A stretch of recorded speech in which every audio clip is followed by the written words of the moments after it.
తాకట్లో ఉన్న మీ బంగారాన్ని విడిపించి ఆ రోజు ఆన్లైన్ రేటుకి కొంటాం. Sharma gold company. నమస్తే, వెల్కమ్ టు సుమన్ టీవీ. నేను పద్మిని. ప్రస్తుతంతో పాటు ప్రముఖ ఆధ్యాత్మికవేత్త, జ్యోతిష రత్న, వాస్తు జ్యోతిష పండితులు డాక్టర్ సూరంపూడి భానుకోటేశ్వరి గారు మనతో పాటు ఉన్నారు. మాట్లాడదాం. మేడం నమస్తే. మేడం జై శ్రీరామ్, శ్రీమాత్రే నమః, శ్రీ గురుభ్యో నమః. ముందుగా మీకు శ్రీ పరాభావన సంవత్సర ఉగాది శుభాకాంక్షలు మేడం. ధన్యవాదాలు పద్మిని. మీకు మరియు సుమన్ టీవీని వీక్షిస్తున్న వీక్షకులందరికీ కూడా పరాభవ నామ సంవత్సర శుభాకాంక్షలు. ఈ ఉగాది మీ జీవితాల్లో నవవసంతాన్ని మన జీవితాల్లో నవవసంతాన్ని కురిపించాలని, మన అందరం కూడా ఆనంద డోలికల్లో తేలిపోవాలని చెప్పి, మనకున్న కష్టాలన్నీ కూడా తగ్గిపోవాలని చెప్పి జగన్మాతని మనందరి తరఫున మనస్ఫూర్తిగా ప్రార్థిస్తున్నాను. థ్యాంక్ యూ అండి. Thank you so very much. ఒక్కసారి ఈ ద్వాదశ రాశులకి కూడా మనం ఖచ్చితంగా రాశి ఫలాలు అంటే తెలుసుకోవాలి అని అంటే అది ఉగాదికి మాత్రమే మనకు ఉన్నటువంటి సాంప్రదాయం. కాబట్టి మరి పరాభావన సంవత్సరం పేరేమో పరాభావం కదా, మరి అవమానం కదా, ఒకంత భయంగా ఉంది. మరి అంత భయపడాల్సిన అవసరం ఉందా? ద్వాదశ రాశులకి కూడా ఎటువంటి ఫలితాలను ఇవ్వబోతోంది? గోచారం ఒక్కసారి మీ ద్వారా తెలుసుకోవాలనుకుంటున్నాను. తప్పకుండా పద్మిని. పరాభవం అనేది గోచారం మనకి ఇప్పుడు జూలై వరకు కూడా గురు భగవానుడు మిథున రాశిలో ఉంటాడు.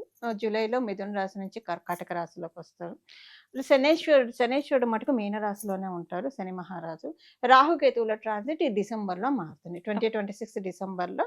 వీళ్ళు ఏంటంటే ఊరందరిది ఒక దారి అయితే ఉలిపిట్టది ఒక దారి అన్నట్టు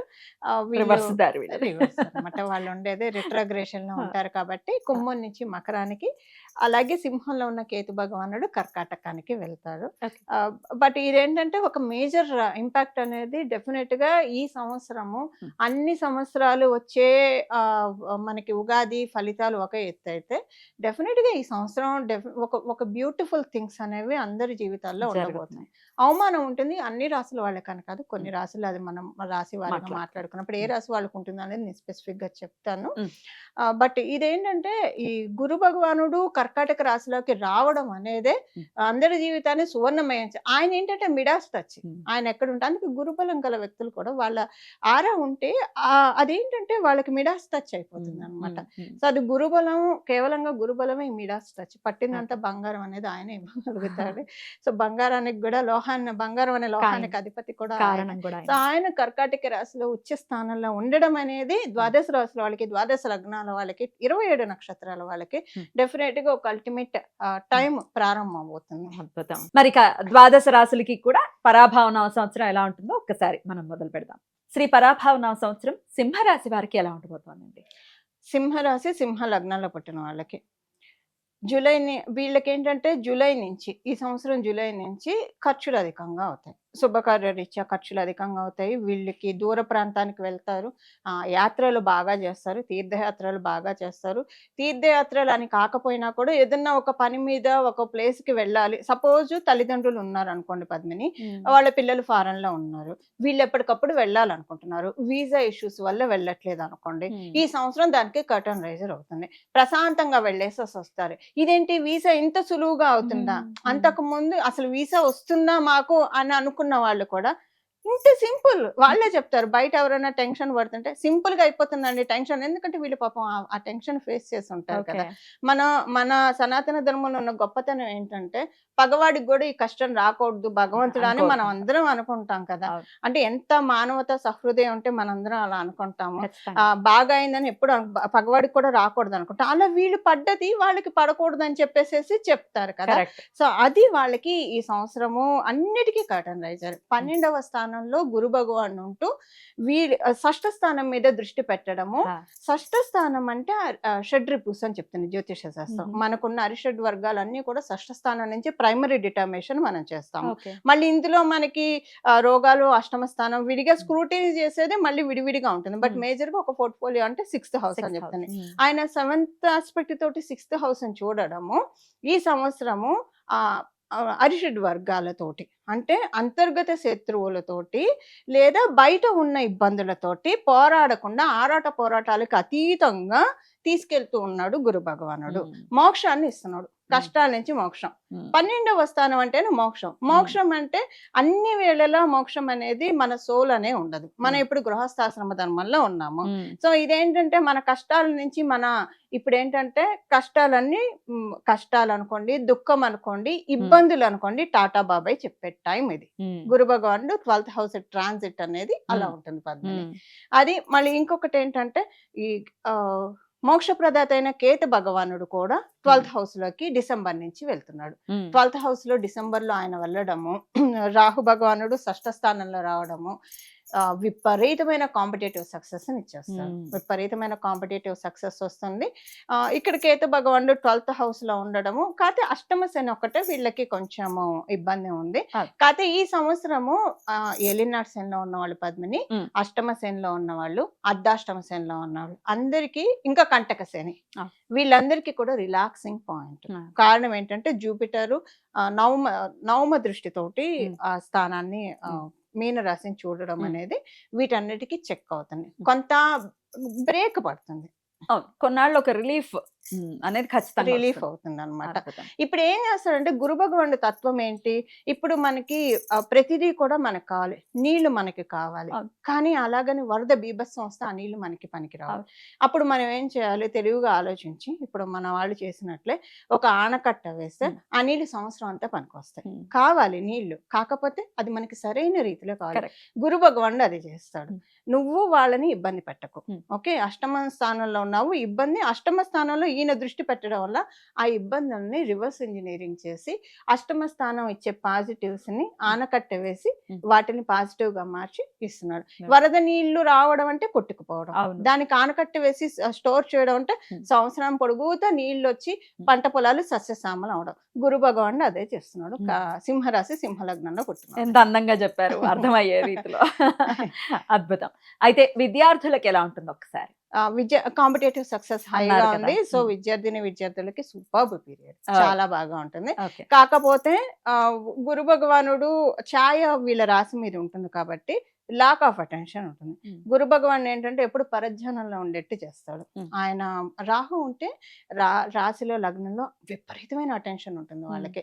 ప్రతిదీ కూడా అందరూ ఆయన థర్డ్ హౌస్ లో ఉన్నాం అనుకోండి, వాళ్ళ చెవులు పాము చెవుల్లా పనిచేస్తాయి, ఏ మూలన్నా వినిపిస్తుంది. సో ఆయన లగ్నంలో ఉన్నాడు అనుకోండి, అంత అటెన్షన్ ఎక్కువ ఉంటుంది. గురు భగవాన్ ఏంటంటే ఆయనంతా పరమాత్మ వైపే తీసుకెళ్తాడు కాబట్టి ఈ లౌకిక విషయాలపైన యావ తక్కువగా పెడతాడు. సో లాక్ ఆఫ్ అటెన్షన్ ఉంటుంది. ఇప్పుడు ఛాయ దీని మీద పడడం వల్ల, సింహరాశి మీద ఆచ్ఛాదన పడడం వల్ల కొంచెం లాక్ ఆఫ్ ఫోకస్ అటెన్షన్ ఉంటుంది. సో ప్రయత్నపూర్వకంగా వాళ్ళు తెచ్చిపెట్టుకోవాలి. కొంత మతిమరుపును కూడా ఇస్తాడు ఆయన సరిగ్గా లేకపోతే. సో అది కొంచెం వాళ్ళు కాన్సన్ట్రేషన్ లెవెల్స్ ని డెవలప్ చేసుకోవాలి. యోగా, మెడిటేషన్ ఇలాంటివి చేస్తే, మంత్రజపం ఇలాంటివి చేస్తే అవి బాగా ఉంటాయి. ఓకే, వివాహానికి ప్రయత్నం చేస్తున్న వారికి వివాహ యోగం ఉందంటారా? వివాహ యోగం చక్కగా ఉంది, ఇబ్బందులు ఏం లేవు, ట్రై చేసుకోవచ్చు చక్కగా. అద్భుతం అండి, చాలా బ్యూటిఫుల్ గా ఎక్స్ప్లెయిన్ చేశారు. రాహు భగవానుడు 7th హౌస్ నుంచి కిందకు వస్తున్నాడు కదా, 6వ స్థానంలోకి. సో డిసెంబర్ నుంచి వివాహానికి అనేది కర్టన్ రైజర్ అవుతుంది. కానీ ఆయన అక్కడ ఉన్నా కూడా కుంభరాశి ఆయన స్వక్షేత్రమే కాబట్టి పెద్దగా ఇబ్బందులు అయితే పెట్టలేదు. అందులో లాభస్థానంలో కాబట్టి ఆయన బాగానే ఇబ్బందులు అయితే పెట్టలేదు. ఎటొచ్చి అష్టమ శని కొంచెం ఇబ్బందులు. ఇప్పుడు ఈ ఇయర్ నేను చెప్పాను కదా, ఏలినాటి శని, అష్టమ శని, అర్ధాష్టమ శని, వీళ్ళందరికీ కాస్త రిలాక్సింగ్ పీరియడ్ అయితే ఉంది. రైట్.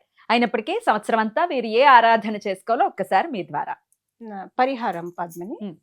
ఈసారి ద్వాదశ రాశుల వాళ్ళకి, ద్వాదశ లగ్నాల వాళ్ళకి ఎప్పుడైతే శనైశ్వరుడు కుంభరాశిలో వచ్చారో అందరికి కామన్ రెమెడీ ఉంటుంది. ఇప్పుడు గురు భగవానుడు కర్కాటక రాశిలో రావడము, సో అందరికి కామన్ రెమెడీ ఉంటుంది. అందరూ గురుబలాన్ని పెంచుకోవాలి. మీ దాంట్లో గురుబలం ఉంటే ఉండొచ్చు గాక మళ్ళీ పెంచుకోవడము. సో అంటే మనకి ఏమన్నా వస్తాయంటే మనం ఏం కాదని చెప్పాం కదా. ఇవాళ వండుకున్నాం అంటే బియ్యం బస్తా తెచ్చిస్తా అంటే ఈ పూట వండుకున్నాం అని ఎవరని చెప్పం కదా, పెట్టుకుంటాం కదా, రేపటికి ఉంచుకుంటాం కదా. అలా ఇది బాగా పనిచేస్తుంది. గురుమూర్తుల్ని ఆరాధించాలి. గురు రాఘవేంద్ర స్వామిని ఆరాధిస్తారా, మేధ దక్షిణ దక్షిణామూర్తి స్వామిని ఆరాధిస్తారా, దత్తాత్రేయుని ఆరాధిస్తారా, సాయిబాబాని ఆరాధిస్తారా, ఎవరైనా సరే గురువులు మీరెవరినైతే, లేదా కృష్ణం వందే జగద్గురు అంట, కృష్ణ పరమాత్మని మించిన గురువులు. సో ఇలాగ ఆరాధిస్తూ అమ్మవారు గురుమూర్తి రూపంలో ఉంటుంది. గురుమూర్తి, గురుమాత, గోమాత, గుహజన్మం అని మనకి లలిత సహస్రనామంలో ఉంటుంది. సో గురుమూర్తి రూపంలో అమ్మవారు రాజశ్యామల అమ్మవారి రూపంలో, సరస్వతి అమ్మవారి రూపంలో మనకి ఉంటారు. వాళ్ళనైనా ఆరాధించవచ్చు. ఎక్కువగా ప్రతిరోజు స్నానం చేసిన వెంటనే ఇమ్మీడియట్ గా ప్రతి రాశి వాళ్ళు, ప్రతి లగ్నం వాళ్ళు, 27 నక్షత్రాల వాళ్ళు దేవుడికి ఎలానో పూజ చేసుకుంటాం. ఒక్క 5 నిమిషాలు మీ డేలో దక్షిణామూర్తి స్వామివారి వంక చూడడం అనేది ఒక ప్రాక్టీస్ గా పెట్టుకోవాలి, అలవాటు చేసుకోవాలి. మీ ఇప్పుడు జన్మ జాతకంలో గురుబలం లేని వాళ్ళకి ఇప్పుడు ఆ గోచారంలో అవకాశం ఇస్తుంది వాళ్ళు స్ట్రెంగ్ చేసుకోవడానికి. జూపిటర్ బలం అందరికీ కావాలి. జూపిటర్ బలం ఉంటే ఆయన కాపాడేది మామూలుగా ఉండదు, ఒక సపోర్ట్ అనేది దొరుకుతుంది. ఇంకా ఆయనకి ఎవరు అడ్డు కూడా చెప్పలేరు, ఎంత అడ్డు చెప్పినా ఈయన కాపాడేస్తాడు అంతే. ఎందుకంటే దేవదానాలకి యుద్ధం అయినప్పుడు ఎండ్ ఆఫ్ ద డే దానవులు ఓడిపోతారు, దేవతలు గెలుస్తారు. సో ఈ మన లైఫ్ లో ఉన్న ఈ దేవదానవ సంగ్రామం నుంచి మనము, ఒక దానవులు అంటే కష్టాలు అనుకుందాం కాసేపు, కష్టాల నుంచి బయటపడి విజయాన్ని కైవసం చేసుకోవాలంటే దైవతా బలం కావాలి, గురు బలం కావాలి. సో దక్షిణామూర్తి స్వామివారి ఆరాధన ఎవరిదైనా ఆరాధన చేసుకోవాలి. వాస్తు పండితులు కూడా కాబట్టి మీరు ఒక ఇంట్లో ఖచ్చితంగా ఈ దిక్కున స్వామి పటం ఉండాలి అనేది ఏదైనా దిక్కుందా? అక్కడ మేము పెట్టుకుని ఖచ్చితంగా చూసే విధానాన్ని ఒక్కసారి చెప్తారా? చాలా మంచి ప్రశ్న తీసుకున్నారు. ఇప్పుడు ఈ ప్రశ్న చాలా ఆప్ట్, అందుకే మీరు అంటే కరెక్ట్ గా రైట్ టైంలో రైట్ ప్రశ్న అడుగుతారు. ఈ వాస్తు శాస్త్రం ప్రకారం మనం చూసుకున్నాం, మనకి వేదాల్లో అంటే పురాణాల్లో ఉన్న శాస్త్ర విషయం కూడా, ఇంట్లో ఉత్తరం గోడకి దక్షిణామూర్తి స్వామివారి బొమ్మ ఉంటే మంచిది. అంటే ఉత్తరానికి ఉంటాడు ఆయన, దక్షిణానికి చూస్తూ ఉంటాడు. దక్షిణానికి చూస్తే ఇప్పుడు మనం ప్రాక్టికల్ గా మాట్లాడుకుంటే, మనం జనరల్ గా లౌకికంగా ప్రాక్టికల్ అనుకుంటాం. ఆత్మపరంగా ప్రాక్టికల్ గా మాట్లాడుకుంటే మనకి మళ్ళీ లైఫ్ చక్రంలో మనం పడకూడదు కదా. మనం బోల్డ్ అన్ని లోకాలు ఉన్నాయి, తపో లోకంలోకి వెళ్ళాలో లేదా ఏదో ఒక లోకంలో వెళ్ళాలి. అలా వెళ్ళాలంటే దక్షిణం వైపు వచ్చే దానికి మనం అడ్డుగోడ వేయాలి, అది మనతో కాదు. దక్షిణామూర్తి స్వామివారే. ఎప్పుడైతే మనం ఉత్తరం వైపు చూడడం అనేది మనం ఊర్ధ్వముఖంగా వెళ్ళడం, దక్షిణం వైపు చూడడం అనేది అధోముఖంగా వెళ్ళడం. సో ఈ అధోముఖం నుంచి మనల్ని తప్పించి ఊర్ధ్వముఖంలో మనల్ని అప్లిఫ్ట్ చేసేది కేవలంగా ఒక గురు భగవానుడే కదా. దీనికి కేతు బలం కూడా తోడు కావాలి. అందుకే దక్షిణామూర్తి స్వామివారిని నేను ప్రత్యేకించి అసలు మామూలుగా ఎవరికైనా ఇంట్లో ఉత్తరం గోడకుంటే మంచిది. నేను ఎందుకు చెప్తున్నానంటే, ఆయన కాళ్ళ కింద అపస్మరుడు అనే రాక్షసుడు ఉంటాడు. ఆయనే మన రాహుకేతువుగా భావించి దీన్ని తొక్కేసి, అంటే నాకు మళ్ళీ లైఫ్ సైకిల్లో, వాళ్ళకి ఎక్కువగా లైఫ్ సైకిల్లోకి తెచ్చేది, ఆ లైఫ్ సైకిల్లోకి రాకుండా నన్ను కాపాడు, ఈ జీవుని కాపాడు. ఎప్పుడైతే మనం జీవుడు అని అనుకుంటూ ఉంటామో ఇలానే ఉండిపోతాం. కానీ ఈ జీవాత్మ పరమాత్మే జీవాత్మ. అందుకే మనకు ఉపనిషత్తుల్లో చెప్తారు కదా, శ్వేతకేతు తత్వమసి అనే ఒక కథ ఉంది, అది చెప్తారు.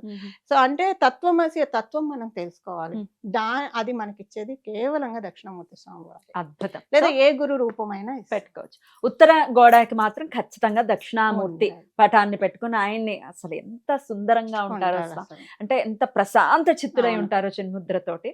ఖచ్చితంగా అలా మనం పెట్టుకుంటే మన ఇంటికి ఎవరైనా వచ్చినా పద్మిని, మీ ఇంటికి వస్తే దేవాలయానికి వచ్చినట్టు ఖచ్చితంగా చెప్పే తీరుతారు పద్మిని, అందులో డౌటే లేదు. అద్భుతం. హాయిగా ఉంది, మీ ఇంటికి వస్తే ఒక దేవాలయం లాగా ఉంది, ప్రశాంతంగా ఉంది, అంటే మన చోటి ఉండాలి అని అనుకుంటారు. ఇది ఏంటంటే స్వామివారి గొప్పతనం.